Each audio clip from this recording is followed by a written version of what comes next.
Si je vous dis shonen, vous pensez peut-être à combat, aventure ou super pouvoir. Et si je vous dis shoujo, vous pensez peut-être à romance ou slice of life. Mais ces types de manga, ce n'est pas que ça. Et puis, il y en a plusieurs autres. Aujourd'hui, je vais vous parler des différents types de mangas et d'animés en détail.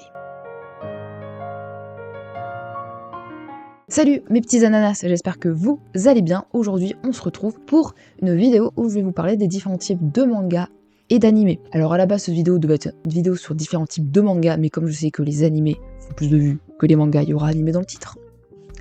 Là, si je dis seulement animé, seulement manga, au niveau de la vidéo, c'est normal. Je pense que je parlerai plus souvent de manga que d'animé. Enfin bref. Aujourd'hui, je vais vous parler en détail du coup de ces différents types. Et pour moi, il y a deux classifications vraiment globales. C'est deux classifications par du coup âge et sexe. Et aussi par les genres et sous-genres qu'ont ces différents types dont je vais vous parler du coup dans cette première partie de vidéo.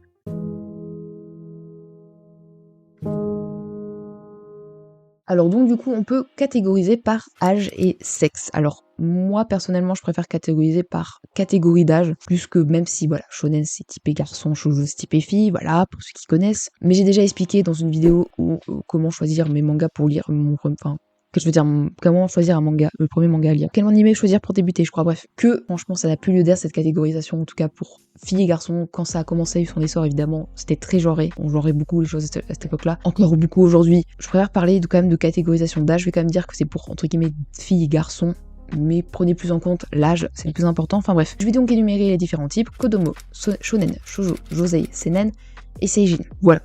On va commencer par Kodomo. Kodomo, ça signifie littéralement enfant en japonais, donc c'est destiné à un jeune public, à des jeunes enfants de 0 jusqu'à 10 ans, voire plus, parce que si vous kiffez lire Beyblade à votre grand âge, pas kiffer lire Beyblade à votre grand âge. Les Kodomo, c'est généralement voilà, des histoires avec des personnages enfantins, des personnages d'animaux, c'est des histoires simples, des leçons de vie, de l'éducation, de l'aventure, des magical girls aussi, des contes de fées, bref, des histoires pour enfants. C'est typique de toutes les histoires pour enfants, que ce soit des mangas ou non. C'est un peu catégorisé par plusieurs catégories aussi. New Yoji ou Yoji, ça appelé aussi, c'est pour les enfants de 0 à 8 ans. C'est Doraemon, c'est Antaron. On a Joji qui sont pour les jeunes filles, avec les Magical Girls, notamment Magical Doremi, pour exemple, et les Donji pour les jeunes garçons, comme Pokémon et Beyblade, voilà un super manga de Beyblade. Et donc, bien évidemment, comme je vous ai dit, voilà, c'est vraiment les mangas typiques pour enfants, voilà. Ensuite, on va passer à Shonen, qui est la catégorie la plus appréciée, la plus lue, regardée à travers le monde. Shonen, ça signifie jeune garçon. C'est des mangas qui sont destinés donc aux jeunes garçons, mais bon, on va plutôt dire aux préadolescents et aux adolescents-adolescentes. Globalement,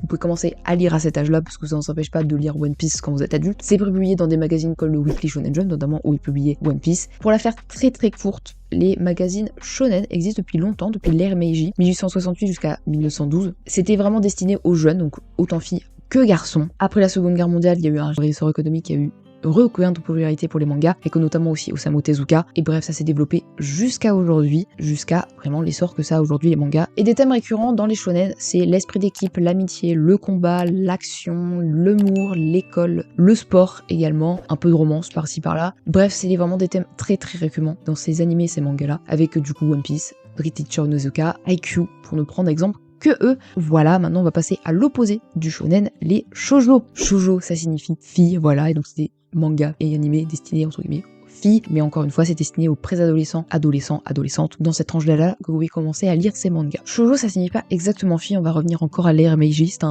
un terme utilisé plus pour les filles qui avaient l'âge entre l'enfance et le mariage, bref l'âge adolescent quoi. Comme je l'ai dit juste avant, les magazines de shonen c'était pour les jeunes filles et les jeunes garçons, même s'il y avait plus d'histoires entre guillemets typées garçons à cette époque-là. Du coup il y a eu des magazines pour les filles créés, notamment vers 1902, avec des poèmes, des romans illustrés et un peu de manga, même si les mangas n'étaient pas très présents. Et après, comme pour les garçons, ça s'est développé beaucoup après la Seconde Guerre mondiale, jusqu'à aujourd'hui.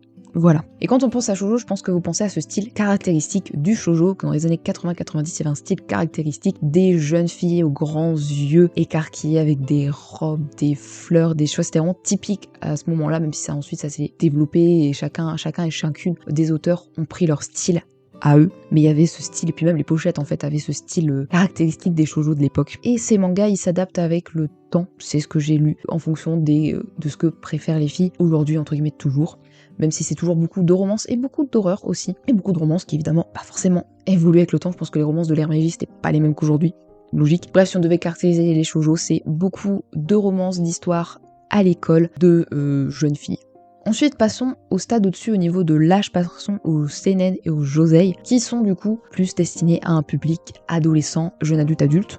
Voilà, seinen ça signifie jeune homme, donc destiné toujours entre guillemets à un public de jeunes hommes, de garçons. Encore une fois, voilà, je vous expliquer qu'on s'en fout de ça, c'est plus l'âge qui compte là-dedans parce que on est sur des mangas plus matures. Toujours à la sortie de la Deuxième Guerre mondiale, il y a des gens qui se disent franchement les shonen c'est très immature, on aimerait bien des œuvres beaucoup plus matures, beaucoup plus développées, et c'est là qu'est né le genre Gekiga, qui sont des drames, des histoires beaucoup plus poussées, beaucoup plus réalistes, des mangas plus violents, et aussi un peu plus explicites. Ça a évolué au fil du coup de la fin du XXe siècle pour évoluer en seinen qu'on connaît aujourd'hui. C'est en 1996 plus exactement que ça devient ça, et donc c'est les histoires qu'on connaît aujourd'hui, les Poun Poun, les Berserk, les Vinland Saga, des histoires donc plus matures, plus adultes, plus psychologique et plus dur à lire et à écrire, avec des scénarios plus réalistes, des émotions plus réalistes, des trames plus réalistes, plus sérieuses, plus dures, enfin bref. Voilà. Et les seinen, généralement, c'est à peu près les mêmes thèmes récurrents que les shonen. C'est pareil un peu pour le josei, qui donc signifie manga féminin pour jeunes femmes, qui globalement c'est comme les seinen. C'est des mangas beaucoup plus matures, à destination entre guillemets des femmes. Pour les josei, c'est aussi à peu près les mêmes thèmes récurrents que pour les shoujo, avec de la romance, du slice of life. On suit des femmes dans leur quotidien, leur travail, leur vie de famille, des histoires d'amour, et aussi des choses qui évidemment peuvent être un peu plus explicites, comme pour les seinen. Et j'ai oublié de préciser que c'est depuis les années 80 qu'on parle un peu de josei, donc c'était ladies, je sais plus quoi le nom, j'ai oublié évidemment parce que je l'ai pas noté. Bref, voilà c'est tout pour josei.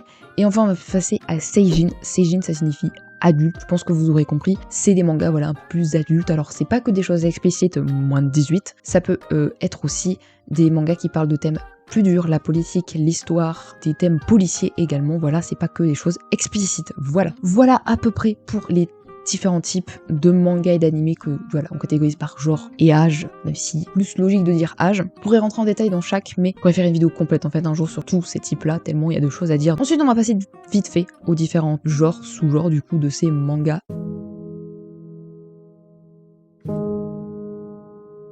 Science-fiction, romance, historique, drame, sport, comique, bref, il y en a plein, je vous en parlais que de certains. Notamment, j'ai parlé un peu du neketsu avec le shonen. Le neketsu, c'est vraiment le genre par excellence du shonen le plus populaire, voilà, avec One Piece, Dragon Ball, Naruto, où c'est le combat, l'amitié, l'aventure, le courage qui sont vraiment dans ces mangas. Ça signifie sans bouillant, sans chaud, on dirait plutôt en français. Ensuite, on a les Magical Girls, qui sont plus typés du coup shoujo, avec des héroïnes, avec des super pouvoirs comme Sailor Moon, Cardcaptor, Sakura. Ensuite, on a les mechas, donc c'est de la science-fiction, c'est des robots géants de guerre, enfin des robots géants, voilà, faits pour la guerre, pour le combat, avec du coup Gundam, Evangelion. Ensuite, on a Isekai. Isekai, ça signifie autre monde. Isekai, c'est quand un héros meurt dans le monde entre guillemets réel, comme nous, et va dans un monde généralement fantastique. On a Slime, on a Konosuba, on a Sword Art Online.